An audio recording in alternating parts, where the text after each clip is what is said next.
Back before everyone got sucked into their phones and TikTok, kids actually used to go outside. I know, crazy, right where I grew up you do always see kids riding bikes, messing around, doing stupid late night kid stuff. Now not so much. Anyway, from like age 10 to 17 I was always out with my friends. There was this old community park about a block and a half from my house. Nothing special, little soccer field, a couple busted benches, and this old wooden playground with a big metal twisty slide. The whole place was surrounded by trees, so no neighbors watching us or yelling at us for being loud. It was basically our spot. I must have been around 13 when this happened. Classic age where your bike is your whole life. I think it was a Friday night.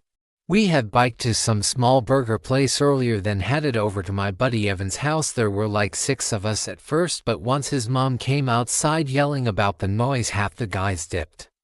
So it ended up just me, Evan, and our friend Miles. Instead of calling it a night like normal people, we decided to hit the park.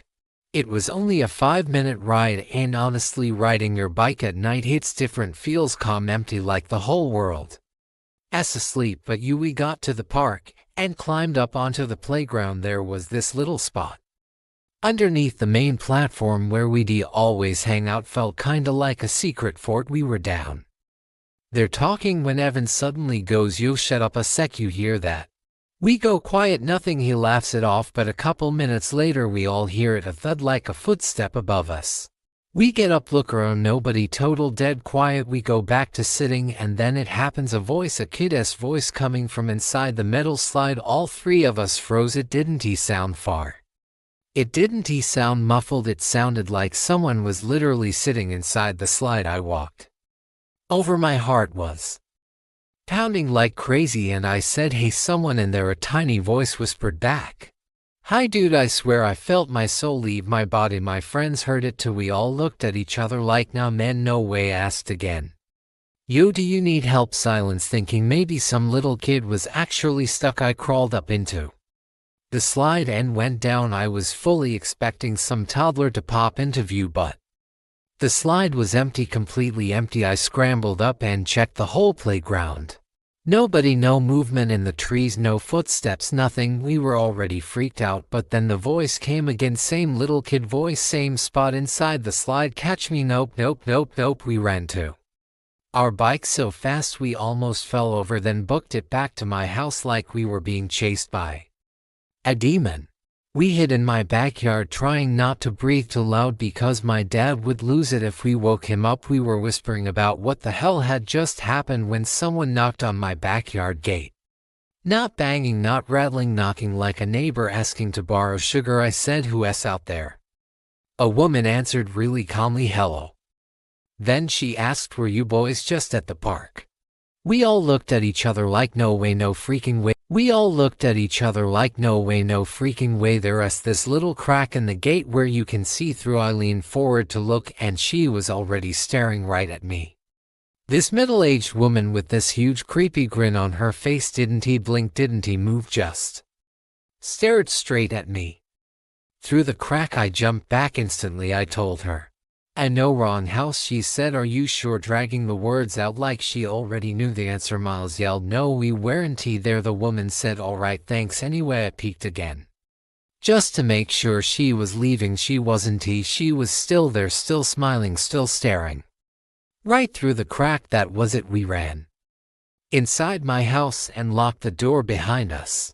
The 3 of us stayed awake almost all night, whispering and trying to figure out what we just experienced. They ended up sleeping over. The 3 of us stayed awake almost all night, whispering and trying to figure out what we just experienced. They ended up sleeping over because there was no way in hell they were walking home in the dark. We didn't go back to that park for months, and yeah, we tried to make sense of it. Maybe the voice was some kid. Maybe the woman was his mom, but that still doesn't explain everything. We left the park in seconds. Nobody could be followed us on foot. We didn't see a single kid anywhere, and whatever was inside that slide, it didn't move, it didn't run, it didn't have footsteps. It just vanished. To this day I still don't know what we heard, and honestly I don't think I ever want to.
When I took that turn, I looked back just long enough to see the guy stand up from the bench. He didn't run, didn't jog, he just walked, same speed as me, same direction, same distance. I tried to play it off.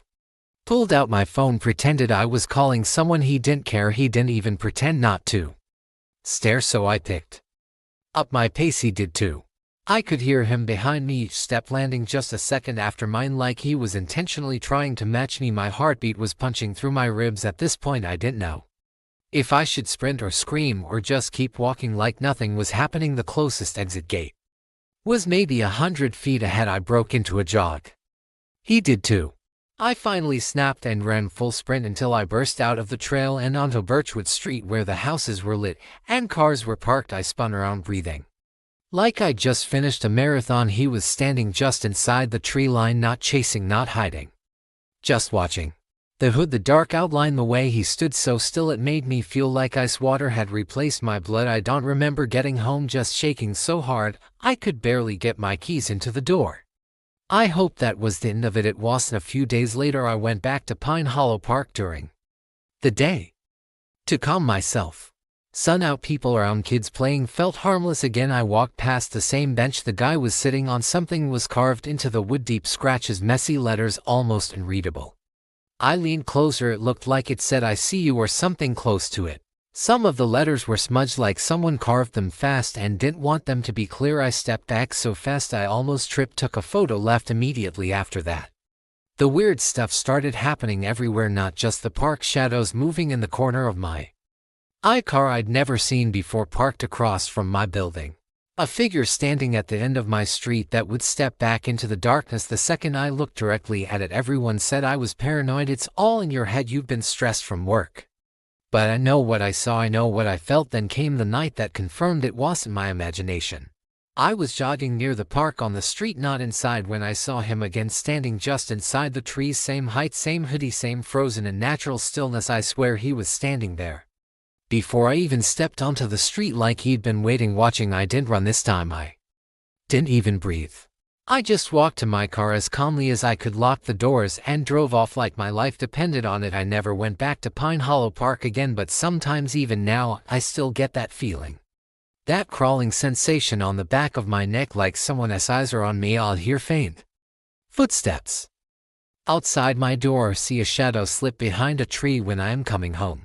And it always makes me wonder, is he still out there? Was it random, or did he choose me? I don't have answers. I never reported him because I couldn't even describe his face, just a shape, a hood, footsteps that always matched mine, and a presence I'll never forget. I swear this happened less than a day ago. Everything is still fresh in my head. I was hanging out with 5 of my friends at a spot in our city called Hillview Point. People go there for the view of downtown and the college campus. It was around 11 at night, and we were just trying to chill. No plans, no drama, nothing crazy. One of my buddies said he had some small fireworks in his trunk. I told him Hillview Point was a terrible place to light anything, so I suggested we head over to a quieter part of the park called Timber Loop. It was only a few minutes away and surrounded by trees. We split into 2 cars and parked on a side street just in case something went wrong. We started walking down the long curved drive that led into the loop. A few cars were parked with their lights off, but we didn't think much about it until a truck with its headlights off started moving behind us. It turned slow and headed straight toward us.